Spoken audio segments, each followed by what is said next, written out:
Hai semua, bertemu lagi dengan saya di channel YouTube saya. Pada video kali ini saya akan sedikit membagikan cerita mengenai realisme historis. Sebelum itu, realisme historis mengisahkan peristiwa yang terjadi pada masa lampau. Hal itu menentukan latar yang juga harus bersetting pada masa lampau, lengkap dengan konsekuensi faktuologisnya. Pada video kali ini saya akan membagikan cerita mengenai Perang Padri. Perang Padri adalah peperangan yang berlangsung di Sumatera Barat dan sekitarnya, terutama di kawasan Kerajaan Pagaruyung dari tahun 1803 hingga 1838. Perang ini merupakan peperangan yang pada awalnya akibat pertentangan dalam masalah agama, sebelum berubah menjadi peperangan melawan penjajahan.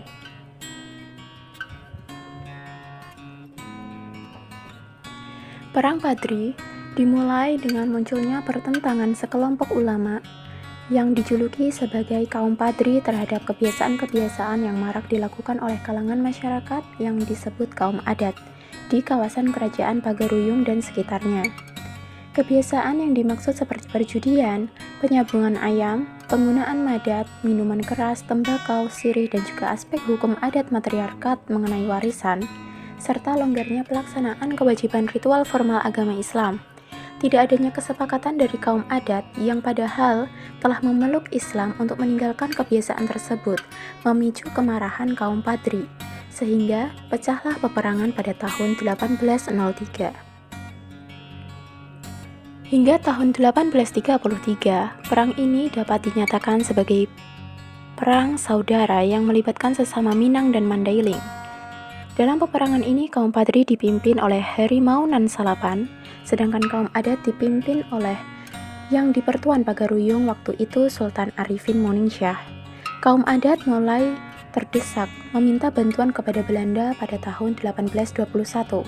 Namun keterlibatan Belanda ini justru mempersulit keadaan, sehingga sejak tahun 1833 kaum adat berbalik melawan Belanda dan bergabung bersama kaum Padri. Walaupun pada akhirnya peperangan ini dapat dimenangkan oleh Belanda.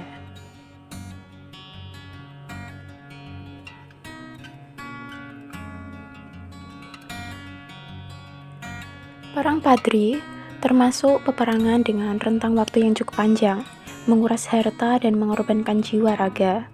Perang ini selain meruntuhkan kekuasaan Kerajaan Pagaruyung, juga berdampak merosotnya perekonomian masyarakat sekitarnya dan memunculkan perpindahan masyarakat. Perang Padri dilatar belakangi oleh kepulangan 3 orang haji dari Makkah sekitar tahun 1803, yaitu Haji Miskin, Haji Sumanik, dan Haji Piobang yang ingin memperbaiki syariat Islam yang belum sempurna dijalankan oleh masyarakat Minangkabau. Mengetahui hal tersebut, Tuanku Nan Renceh sangat tertarik lalu ikut mendukung keinginan ketiga orang haji tersebut, bersama dengan ulama lain di Minangkabau yang tergabung dalam Harimau Nan Salapan.